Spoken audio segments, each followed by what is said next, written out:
Hello, salut, guten tag, and whatever other versions of hello, in different languages. Welcome, one and all, to Lockdown Live. It is a show that is live every night with myself where we chat basically bollocks for around about an hour and then we get bored. Sorry about that. I am drinking a fizzy drink and talking at the same time. So, fans of a burp, you're in for a motherfucking treat.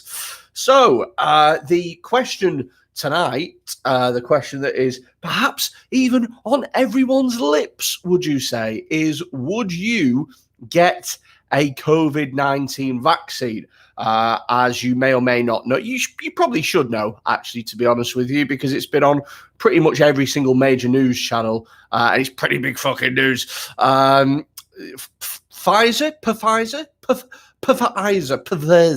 have developed a vaccine. It's one of several vaccines that is in the final stages of clinical trials now, but they are saying, early days, but they are saying that it is 90% effective. Holy shit. And obviously all the scientists in the global community are taking turns to wank each other raw at the possibility of getting a vaccination so quickly, which, by the way, in terms of the time scale from actually seeing coronavirus for the first time to getting a vaccination, holy fucking shit, did the world move quickly. From the first infections in January or whatever to having potential vaccines now inside a year is wholly fucking incredible. To give you an example of the timescales that usually happen with something like that, it took them 3 years before they even knew what AIDS was. So if you think about the global disease, if you like, AIDS, there was an AIDS epidemic in the 90s. It took them 3 years to actually identify the fucking virus as AIDS. Before that, they had no idea what it was. In terms of COVID-19, they'd identified the virus sequence within a week or something like that. Things have moved at an unprecedented quick space. And whatever you think about the vaccine, whether or not you get it, whether or not you wouldn't get it, and we'll talk about that in just a moment, you have to sit up and admire and go, holy shit, the world moved fucking quick on this. From a virus not existing for humans to having a vaccination that works 90% of the time inside a year is fucking insanely quick. Hello to all the people that are watching. Make sure that you slap yourselves in the chat and tell me exactly what you will be having, but also feel free to share this stream. Share it around with different people. Let's get as many different opinions as we possibly can. I know nowadays we live in somewhat of an echo chamber in that the people on social media and the people on your timelines and stuff all tend to think and say the same things and have it regurgitated back. And, are you one of those people who all your friends are saying, well, I'll definitely have it done? Anybody who doesn't have it done is selfish. I will have it done. Or are you one of those people who all their friends are saying, absolutely not in a million years? Or conversely, are you somewhere in the middle? Have you not really decided yet? Nowadays, we kind of have this thing where as soon as news happens, you have to have an opinion on it. Like within the same minute. You get news and there's no chance of processing it anymore. It's, here's a thing. Tell me what you think about it right now. Go on Twitter and tell people. So are you somebody that's still undecided? It is a big decision. Let's quickly skew over to the chats. Rochelle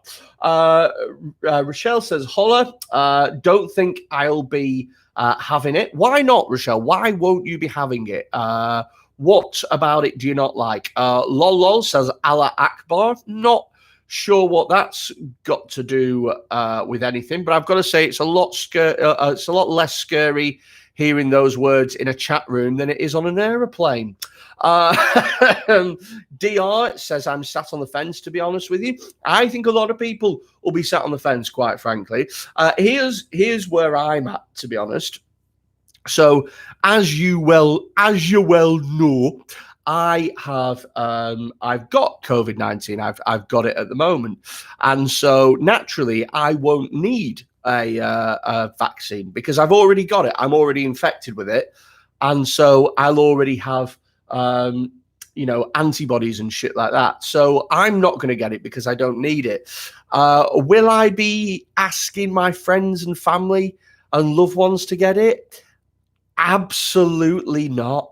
And I'm sorry I'm not an anti-vaxxer by any means. And I'm not one of those fucking people that think that the government is going to put a microchip in your fucking vaccine. That's all utter bollocks. And quite frankly, the government know where you are at all times anyway, because you carry around a fucking mobile phone with you. And that tracks all your movement, everything that you're saying, everything that you're taking pictures of. It's all tracked, it's all stored, and it's all fucking kept somewhere. They already have that information. They wouldn't bother injecting you with shit. So I'm not getting it for any of these anti-vaxxer reasons. I genuinely think that vaccinations are a good thing on the whole. But having said that, this is as I mentioned before, this is the quickest vaccine rush through in history. We still don't fucking know what the side effects of this are. We still don't know what it is. So I would hold off for the moment. Now, if I was if I was somebody who was 85 years old, I'd probably just get it, because when you're that age, you're such high risk that you should probably just get it anyway. And to be honest, I know this sounds horrible, but forget about long-term side effects, because when you're 85, the words long-term do not apply to you. Mate, when you're 85 years old, entering into a 2-year phone contract's a fucking risk. So don't worry about that shit. But if I was in my 60s, would I be telling my parents to go out and get this? Probably not, because we don't know what the long-term side effects of a vaccine are yet. Usually with vaccinations, with all of the vaccinations, here's what happens. They have to test it over years and years and years, because they don't know that you could get an injection and then in 12 months' time, you've got cancer. They just don't know that. And the only way to test for that is to wait and have year-long trials and 2-year trials. That's the only way that they can do it. So for me personally, if you don't know, and there is no way of knowing, by the way, there's no way of knowing the long-term effects of this. It's a chance. It's a huge chance that, to be honest, if you're relatively fit and healthy, you don't need to take. Now, I've heard on the news, I've heard that 25% of people apparently won't get this done. I think it's going to be a lot more than that. I think people are naturally suspicious of governments and stuff, and I think that the government are going to have to really try hard to sell this jab to people, because you don't know the long-term effects. Right, let's crack on with this. So Rochelle in the comments says not enough to know about the virus and the jab, and DR says I just need hard proof that there's no long-term effects. Exactly what I was saying. If you give it a few years, yeah, sure, fuck it. Graham Hargreaves says, remember the anti-vaxxer from USA you made a vlog about a few months ago? Oh, yeah, but that's different. Like, if you're one of those people that thinks vaccines cause autism and stuff like that, get in the fucking bin. Do you know what I mean? Like, if you're not vaccinating your child for polio or something that's been around for decades and decades, you can fuck right off. You're an idiot. But with this, I think people are right to exercise a bit of caution.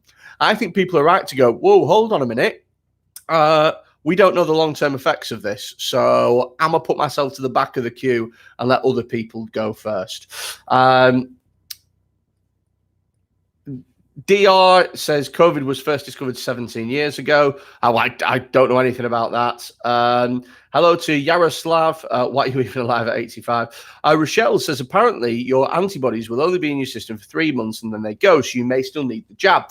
Well, Rochelle, the thing is your antibodies are only one facet of your immune system.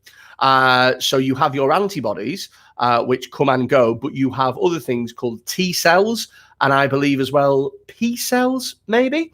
And the T cells and the P cells are kind of like the SAS of the antibody world, in that, you know, your general antibodies are there just to kind of hold the virus off until your T cells come up, and the T cells are the ones that store the genetic code for beating the virus and stuff like that. And apparently, studies released as of like a week ago said that all people that had COVID retained 100% T cell immunity.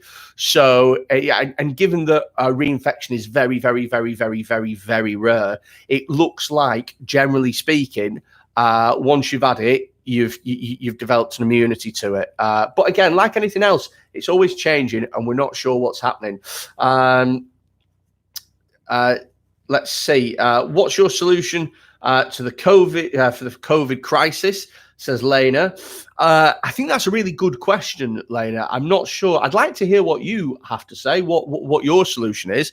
What I would say personally is, I think that there has to be a gradual reopening of society. I don't think that this lockdown business is doing anything other than buying us time, which we are using badly. So I wouldn't even mind locking down if it looked like genuinely huge strides were being made in terms of, you know, track and trace and testing and stuff like that. This mass testing that's being done in Liverpool at the moment, that should have been done across the country fucking months ago. It should have been done months ago.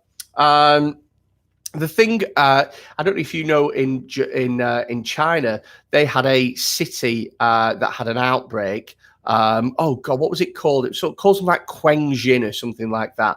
Now that might be me, in retrospect, being quite racist and just making up a Chinese-sounding city, but I'm pretty sure it was called Quengjin or something like that. They had a city of 8 million people. They had a COVID outbreak of 12, and they tested all 8 million people in 4 days. That is how you get on top of that shit. I think mass testing needs to be available, and I'm talking testing on a regular basis, and I'm talking an app that is mandatory, that tracks track and trace and stuff like that.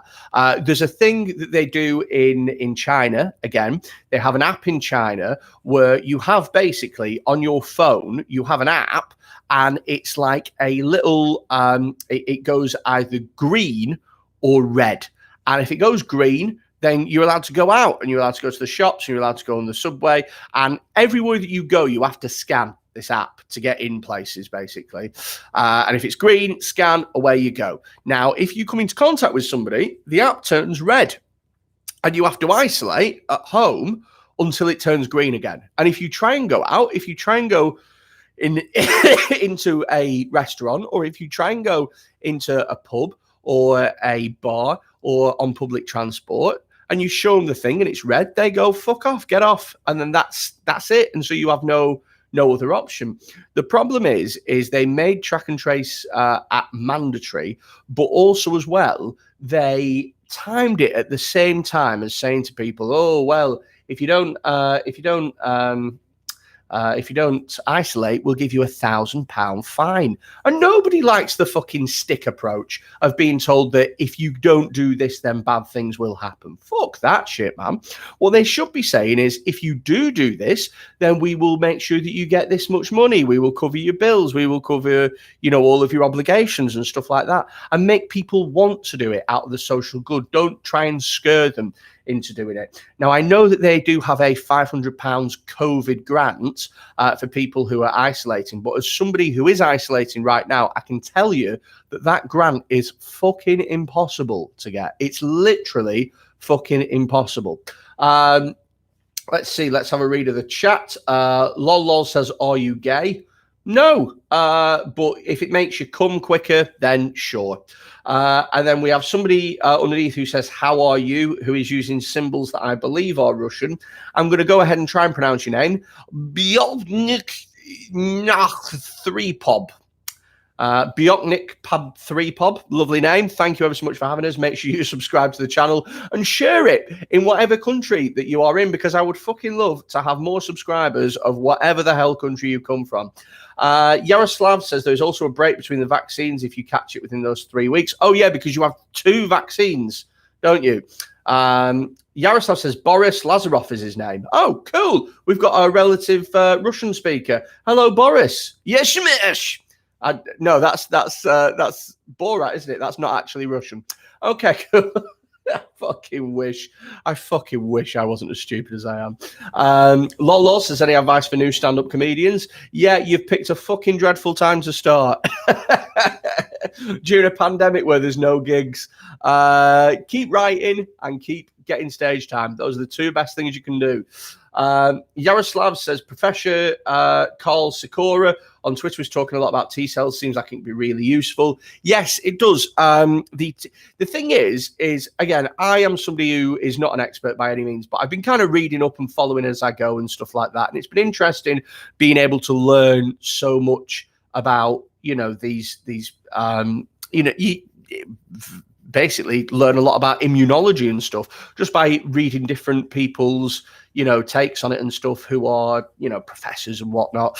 But apparently not an awful lot is known about your immune system and how it works. A lot of it is theory and stuff. So when it comes to analyzing viruses and stuff, a lot of it they've been learning an awful lot about how it works as they go, which is quite cool, isn't it? Rochelle says Freddie for PM. Thank you ever so much. I accept. DR says things should go back to normal and we should plow our money into protecting the vulnerable while the fit and able keep this country moving. Right. Now, I used to think that as well, to be fair. But here's the thing, right? COVID is a motherfucker of a disease. It is, and I'm saying this as somebody who's got really mild symptoms that I can barely even notice, right? But my symptoms vary vastly to all the other people who got infected on the same day as I did. So I've got a bit of a cough, a bit of a wheeze, but it's nothing more than a smoker's cough, to be honest with you, and I barely notice it. It certainly doesn't bother me. Other people have had temperatures. Other people have lost their sense of taste and smell. And these are wildly different symptoms, and they wildly vary in severity as well. So I've got a little bit of a cough. It's certainly not causing me any problems or anything like that. But there are other people who literally cannot breathe for coughing, and it doesn't it doesn't follow an exact trajectory as to who it will and won't fuck up. So generally speaking, the older you are and the more comorbidities that you've got, the more pre-existing conditions you've got, the worse it's going to be for you. But there are anomalies whereby 90-year-old people with a heart condition can walk out absolutely fine. And, 35-year-old marathon runners can fucking drop dead. And you just don't know. You just don't know. So we could open things back up, let the virus rip through fit, healthy people, and potentially tens of thousands of otherwise fit, healthy people would just die. And I don't know whether or not any government's going to take that risk, quite frankly. Yaroslav says lockdown doesn't really lead you anywhere. We can't just sit forever at homes. I agree with what you're saying there. I think as well what the problem is lockdown, all it does really is it buys you time. It buys you time to develop other aspects of your game. Now, obviously, it buys you time because the NHS isn't being overwhelmed, because less people being infected, and you can kind of keep yourself from going over those critical levels where, you know, your healthcare system becomes overwhelmed. The thing is if you're biding your time, you've got to bide your time well. You can't just do fucking nothing. Like in the first lockdown, we came out of it and nothing had improved. We didn't have better infrastructure. We didn't have a track and trace system. We didn't have better testing. We had those Nightingale hospitals, which they built within the first week or something like that. But other than that, we came out of lockdown in exactly the same position that we went into lockdown. So what was the fucking point? What? Because all we did was just delay things. I don't know. This time, if we're going to have it even for a month, you have to make every day count. And the fact that we still don't have a track and trace system that everybody is fucking on, the fact that you can walk into places, I cannot literally remember the last time I gave my details in a supermarket that I went to. I can't remember. None of them are doing track and trace. None at all. So, do you know, if we still don't, and that whole system, I'm sorry, but that system of you going to a pub and then writing your name in a book and your mobile number, I'm sorry, but that, to me, that's the sort of system that I'd imagine that they'd have in place in fucking Ghana or something like that, where they don't have any money and no idea. So they're just like, oh, just write your name on this piece of paper. We're supposed to be like a leading country in the world, and we've been fucking left in the dark. Let's see. In Russia, we also have an app. Oh, this is cool. I always like hearing how other countries are handling COVID. In Russia, we also have an app. In Soviet Russia, COVID catches you. In Russia,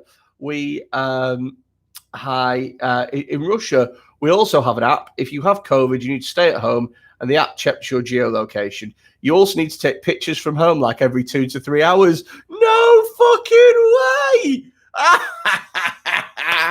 I fucking love Russia. Right. So here's the thing, Yaroslav, right? And I'm throwing this out there, right?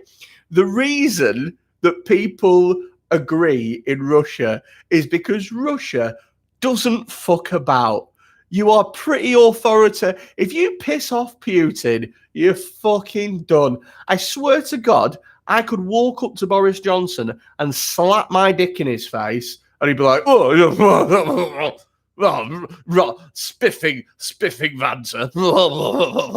You know, whereas if I fucking slap my dick in Putin's face, I'd expect to be Novichoked. Do you know what I mean? I love as well how you have to take pictures of your house. Go take picture of sofa to prove you are isolating. Do it now, or we chop your dick off. That's me doing Russian accent. You're welcome. Let's see here. Ben Sorvel says, if this vaccine goes to plan, we may be back on track for watching the Champions League final in pub normally. Oh, it would be lovely, Ben, but are you going to take it? That's what I want to know.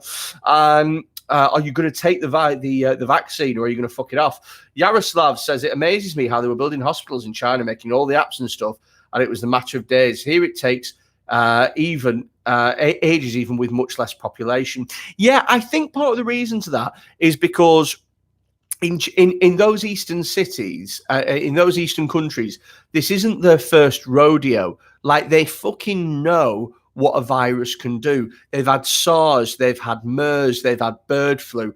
They know that you've got to get on top of it fucking quick, or it can be a nightmare. A friend of mine lives in Vietnam. Now, if you've never been to Vietnam before, I will tell you this for free. It's a fucking shithole. It's lovely. It's a great country. It's full of wonderful people and amazing experiences, and you should absolutely go if you get the chance. But oh my fucking days, it's dog shit horrible. Like, it's grubby as actual fuck, and there's like 1 billion people that live there, right? You would not want to get sick in Vietnam, because from somebody who spent nearly a week there, they have not heard of fucking hygiene. Like, it's just insane, right? But I will tell you this. My friend lives there now. He says that everyone wears a mask all of the time because they know that their healthcare system isn't up to it. And they know that if it really did rip through, if it really did cause damage, they will be absolutely fucked. And so there's this sort of coming together where they all go, yeah, we live in a shit country. We should probably do our bit. And Vietnam has got some of the lowest cases in the world. So there kind of has to be that coming together. Ben Sorvell says, do you reckon Rishi extending the furlough scheme until March is in any way connected to the vaccine? Yes. Reckon they were briefed about this ahead of time? Yes, definitely. I mean, it's a race, isn't it? Really, it's a race, this vaccine. Who can do it the quickest, who can produce it the fastest. And I think part of the fact that it's a race leads me to believe that people might be pushing through trials and not giving it the adequate level of security that it might otherwise get. That's another reason that I'm worried, quite frankly. But I think it would be very naive of us not to think that there are world leaders and leaders of big countries and powerful and important people who know exactly where we're at with this stuff. There's no way that we get told all the information. There's no way at all. And nor should we, to be honest with you, because the average person's too fucking stupid to make up their own mind at things. So with that in mind, I think that there's 100% chance that people in power, be that leaders of countries or very important, industry leaders and big billionaires and shit, I reckon they 100% fucking know. Let's see here. Boris, what's his bleeding name? Boris Lazarov says, even I am in Bulgaria, clearly another country. Why is it seems both governments make the same mistakes? That is a very good question, Boris. I must say as well, I've been to Bulgaria. I went to Sofia as a child, liked it. Nice place. So there you go, little compliment. Make sure that you sign up. I'd fucking love to have a massive following in Bulgaria. How great would that be? Hello, Sofia. Hello, Sunny Beach. I think, to be honest with you, I think, Boris, the reason that we make mistakes, quite frankly, is because we have a level of arrogance about ourselves that we are in some way immortal, and that we're Britain, we're a leading country, we're going to fucking sail through this. And actually, we've made loads of mistakes. Also, as well, I think another reason that we make lots of mistakes is because we have a government that quite clearly does not have our best interests at heart. It clearly doesn't have the best interests of the common man. And that's probably why so many people completely mistrust the government, because it's just inbuilt within the fabrics of our society. And so, I mean, we've been fucking lied to that many times just on this pandemic. Do you remember that big fuck off bus that they drove around during Brexit? They drove it around saying, "Oh, if we vote Brexit, then it'll be £300 million a week to the NHS," and it wasn't. It's all bollocks. But little things like that stick in people's mind, and the minute that the government come out and say, "Oh, there's a vaccine, you need to take it," people go, "I'm not fucking trusting you. You've fool me once, shame on you. Fool me twice, shame on me." And I think that things like that catch up with governments, and now the trust between people and governments is at an all-time low. I don't believe anything that comes out of a politician's fucking mouth, regardless of what side they're on. Yaroslav says, that's exactly what I like and hate about my country. In some cases, the authoritative regime can really be beneficial, although you can't mess with Chechnya, Putin. Yeah, they don't fuck about, do they? I mean, like you say, there's benefits of living somewhere that don't. So here's the thing, right? I went to Singapore last year, right? I was doing a comedy tour of Asia. I went to Singapore. Now, in Singapore, they do not fuck about. It is genuinely the It is genuinely one of the most authoritarian places I've ever been in my entire life. Now, absolutely brilliant in some scenarios, because you know, for example, that your shit isn't going to get robbed or you're not going to get mugged or anything like that. It is great. You know that every fucking flight is going to leave on time. Every taxi is going to turn up on time. Every train is going to leave on time. The whole place runs like absolute clockwork all of the time. But on the flip side, there's other times where you're like, oh, God damn it, Singapore, will you chill the fuck out for a second? There's some examples where it's like there's no need to be this strict over the tiniest things. So I understand what you're saying. Sometimes living in an authoritarian place is a blessing. Other times, fuck me, it's irritating. That's what is the main concern about the Russian vaccine. We're already selling it without proper testing. Yaroslav also says, I'm studying in the UK, Sheffield for now. Found you on TikTok first and then saw your specials and YouTubes. I love the comedy. Oh, thank you very much, mate. Also, as well, by the way, I fucking need to get back on TikTok or doing something. It started to piss me off, and so I just fucked it off completely. Never thought I would say that, but Russian government doesn't seem as bad when I see Boris and all the weird stuff he does. Mate, here's the thing, right? When things are going well, it's kind of funny to elect someone who's a bit fucking mental. Do you know, like just a personality like Boris or like Trump or something like that? Hey, how bad can it get? And then something kicks off like war or famine or a stock market crash or a pandemic. And then you've got this bumbling Mong in charge. And then you go, oh shit, we're absolutely fucked, and we've got this idiot to lead us. So yeah, I mean, I've learned my lesson. I'm going to vote for the most boring people on the planet from now on. What do you think then, guys? Are you going to get the vaccine? Are you going to wait a little bit? Are you undecided? Are you totally against it? No. For me personally, like I say, I am not going to get it because I don't think that I need it. Oh, cool. Boris has said, goodbye, man. I like your specials. Thank you very much, man. That's very kind of you to say. Do us a favor, Boris. Make sure you subscribe to the channel, and you will be my first ever Bulgarian fan. And I am mad keen about that. Going international, baby. So yeah, are you going to get the vaccine? Are you not going to get the vaccine? You're going to hold off? My feeling is that I am going to hold off. And the reason that I'm not getting it is because obviously I have got COVID right now. And so I am building up antibodies, and, you know, I'm going to be immune to it as far as all the latest research can say. But also it's just not been tested long term. And that is a huge problem. What sort of, because there's a lot of other people that have come out and said this as well. They've said, you know, I'm not getting it because it's not been tested long term, which is fair enough. That's exactly what I'm saying as well, right?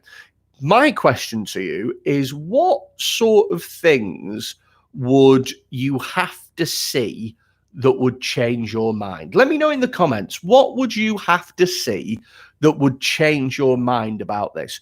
Is there a study that they could release where they say, oh, well, we know what this fucking protein does and it breaks down after this much time? And, you know, would you buy all of that, or would you need to see hard evidential proof? What does proof look like to you? Yaroslav says, I am not bothered that much about getting a vaccine, to be fair. I am not that socially active except football, so can wait until it's completely safe and stuff. Yeah, there's a lot of people who are saying that. Do you know what I mean? That they would just quite happily wait it out.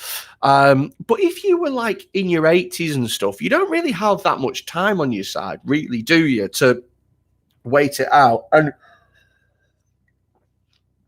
if you catch it, then it's going to be a big problem for you. So what do you do if you're in your 80s? Does that even make a difference to you? I don't know. I mean, I'm just looking as somebody who is in his early 30s. If I hadn't had COVID, I still don't think I'd be getting it, quite frankly, because I just don't know what the I'd feel much better, to be honest, about getting an effective treatment for it rather than getting a vaccine for it. It's just the long term of it. Here's the thing, right? And I'm sure that people are going to call me out and say that I'm talking shit. And if I am talking shit, by the way, please let me know in the comments, because I like to be told that I'm full of shit. I love to learn. But here's the thing, right? In the 70s, there was a new cure for morning sickness that hit the market, and it was called thalidomide. And it was a cure for morning sickness. And if you're a pregnant woman and you suffer from morning sickness, take thalidomide and your morning sickness goes away.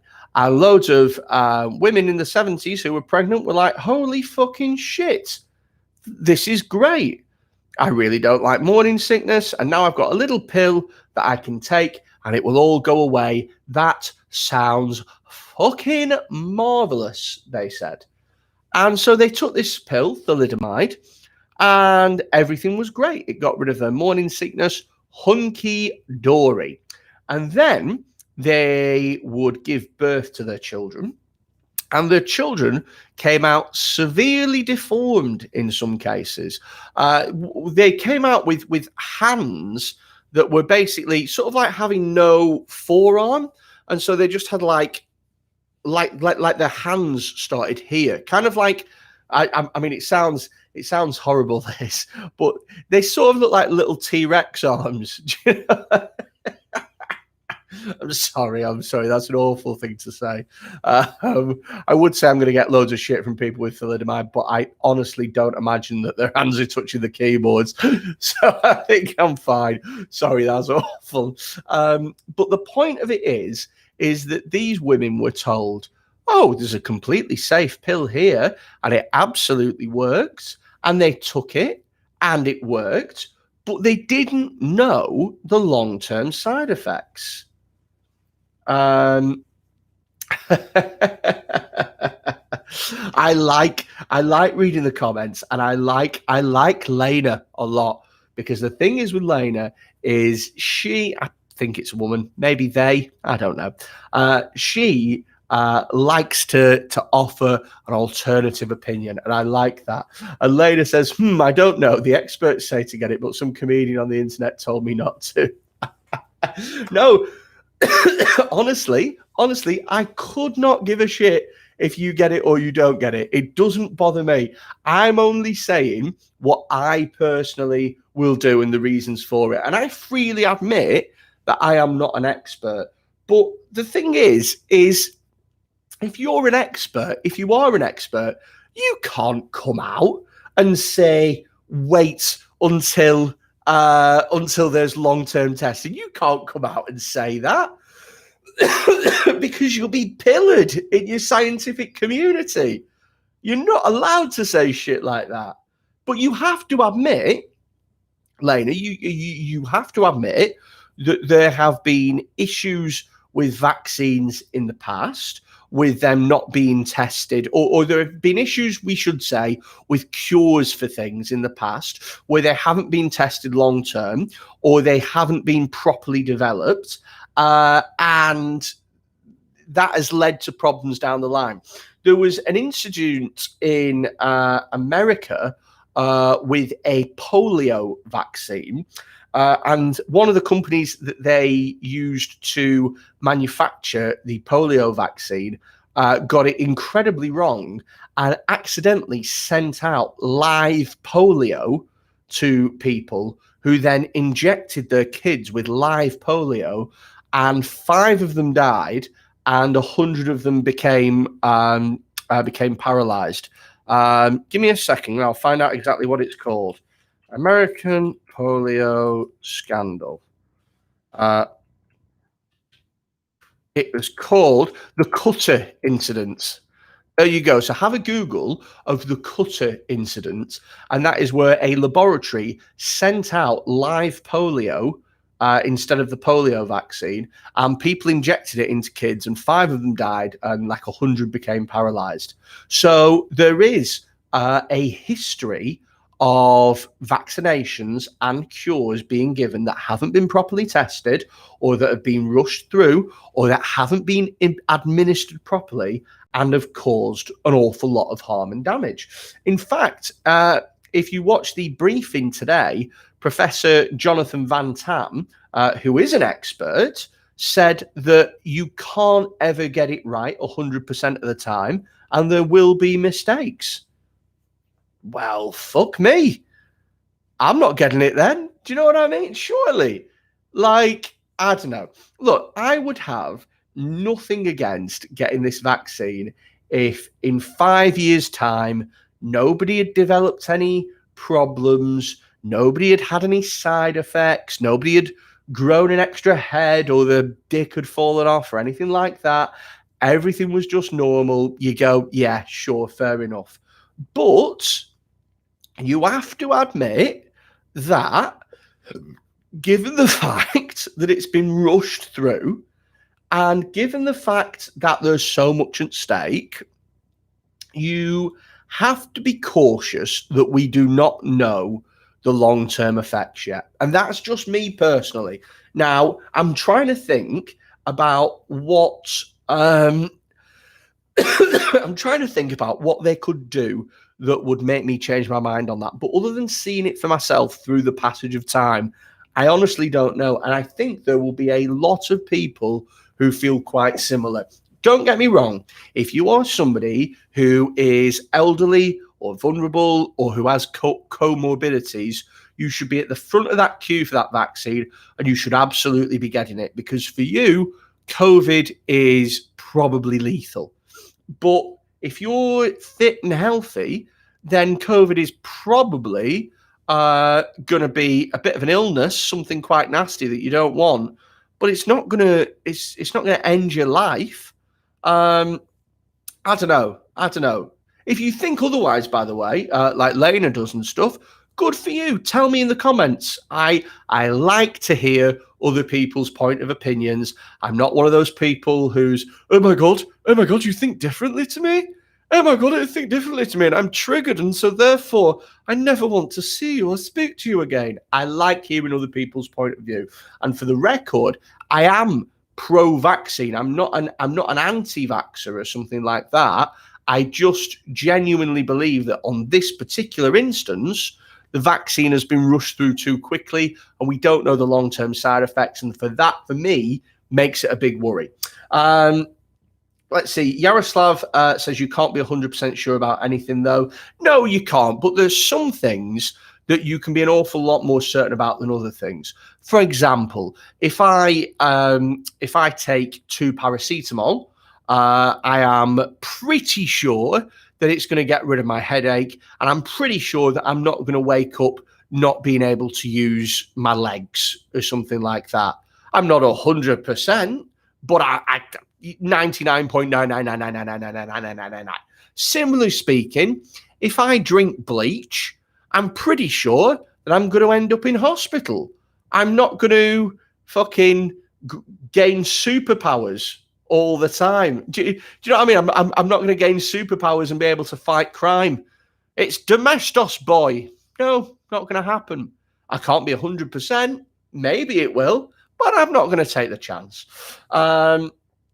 Let's see. Hello, Freddie, says Hossin. I'm so happy. Bless you, mate. Why are you happy?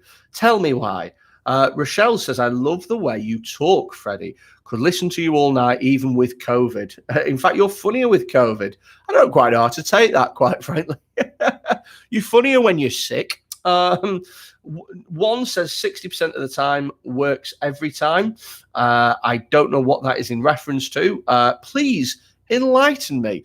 I am gonna let's wrap this up. I would say, even though Rochelle could listen to me talk all night, man needs to rest that voice.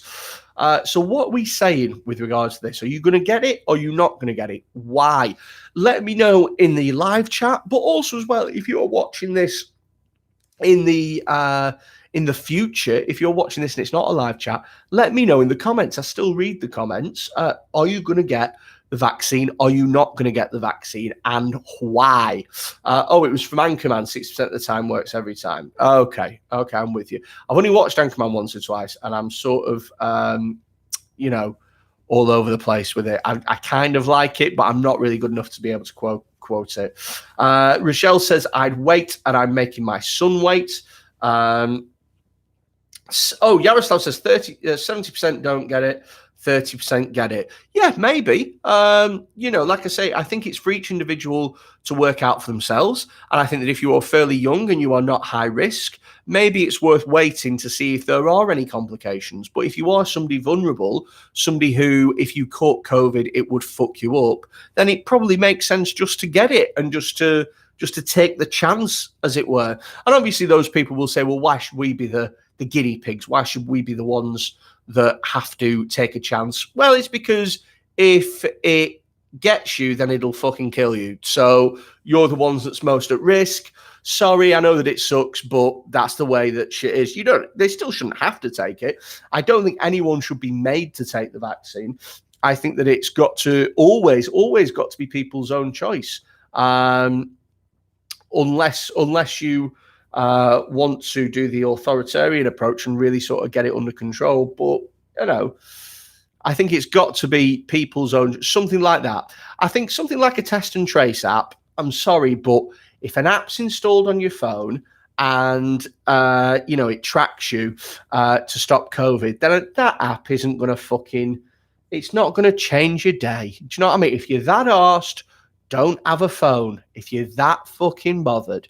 But something like literally injecting you, to make that mandatory, you're talking like pinning people down and injecting them and shit, and that's just way fucked up. It's a lot. It's got a lot more horrible ramifications than just downloading an app that somebody didn't ask for. Do you know what I mean? And one might say that one might lead to the other, but I think that you can draw a line in most cases.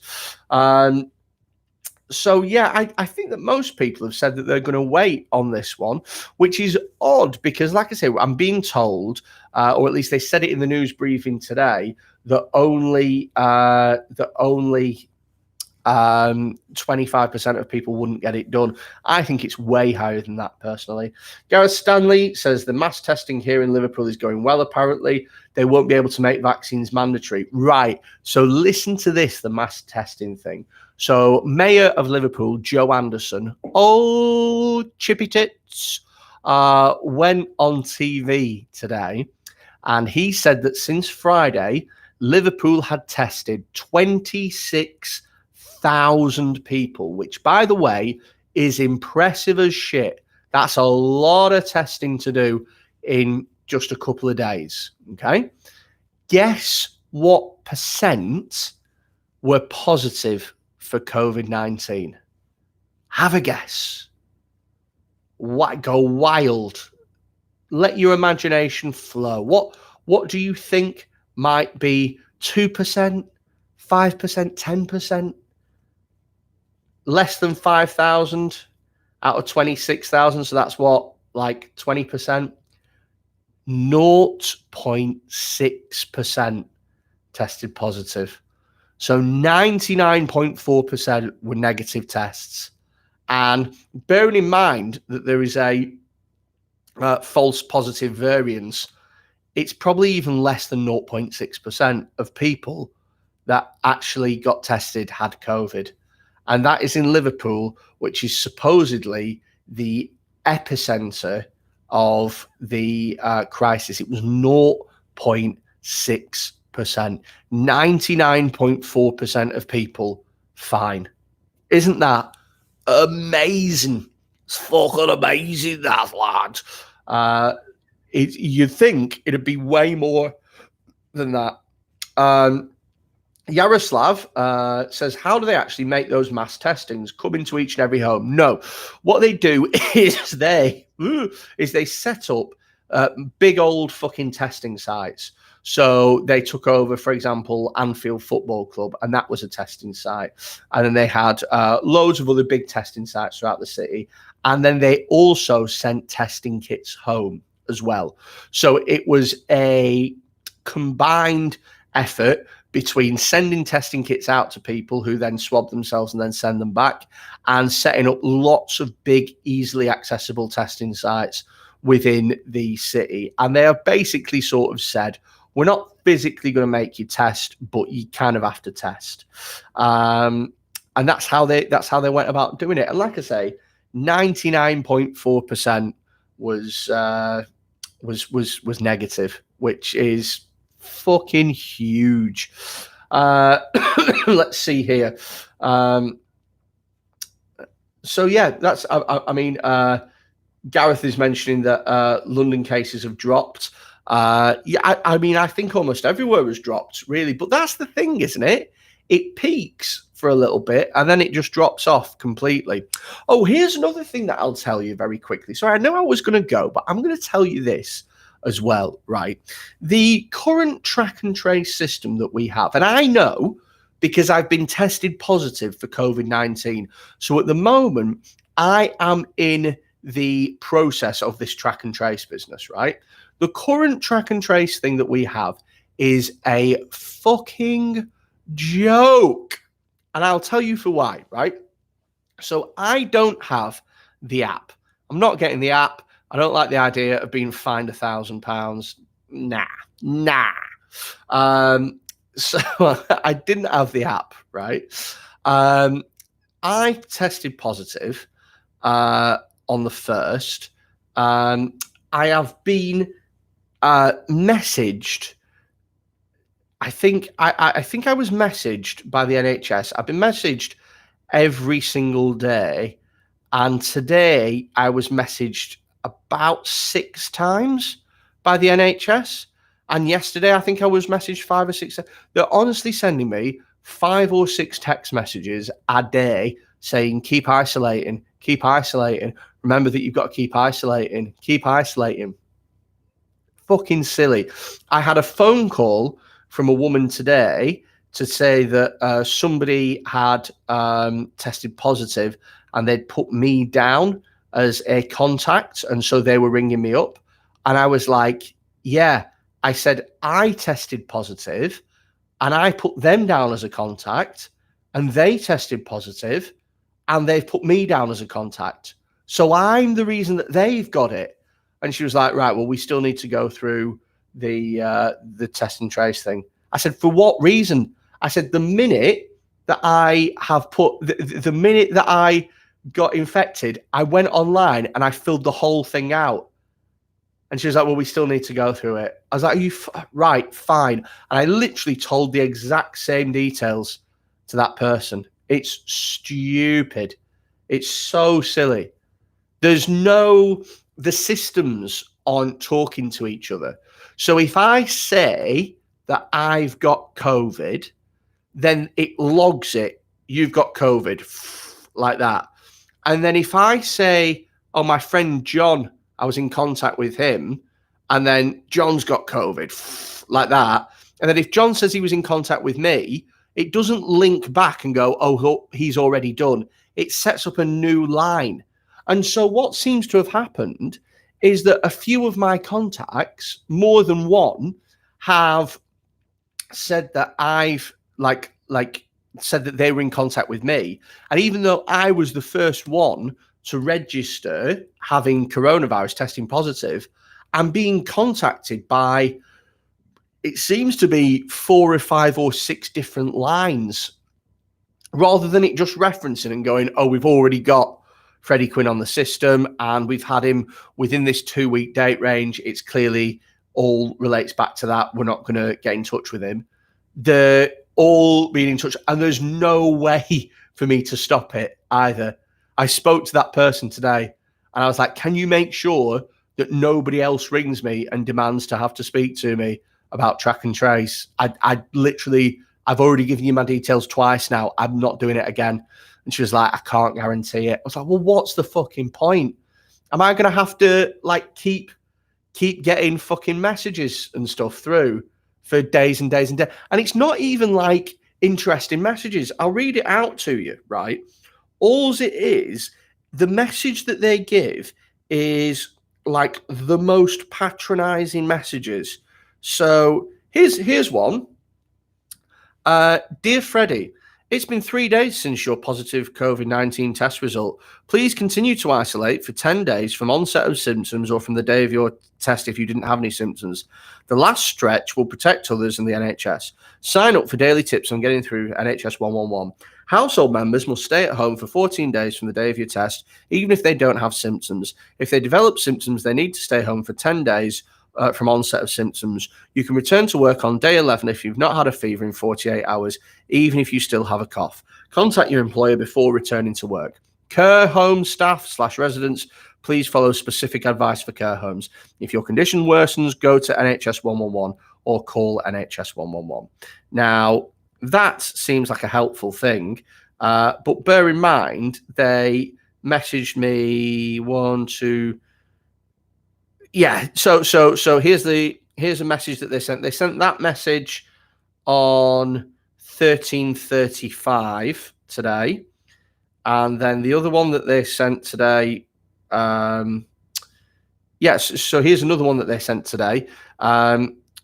As you have been identified as a contact of someone who has recently tested positive for COVID-19, you must now self-isolate as soon as possible and stay at home until the 20th of November. So completely different information there, because I shouldn't stay at home for 20th of November. I've literally just had a text message to say that I should stay at home for 10 days from the onset of the symptoms, which would be up until the 14th, I think. No, not even 14th. The 11th would be 10 days. So one thing saying the 11th, one thing saying the 20th. It's an absolute fucking shambles, that says. And considering that it costs 12 billion quid, mate, it's pure harassment is what it is. So yeah, I think we're pretty much done with this. There's loads of people who've given all their opinions and stuff, and thank you ever so much to everybody that is getting involved. For the love of God, make sure that you sign up. Make sure that you subscribe to the channel and click on the notifications bell so you get notified for new videos. Please also as well share it in as many places as you can or want to. And if you want to watch any of my other videos that are on my channel, then comment and like the video, because it helps us out massively with the analytics and it pushes it to more people. Also, if you're watching this and it isn't live, comment, let me know. Are you somebody that is going to be getting the vaccine? Are you somebody that's not going to get the vaccine? Are you sat on the fence? Are you waiting, and why? Let me know, and I will see you again tomorrow. Bye.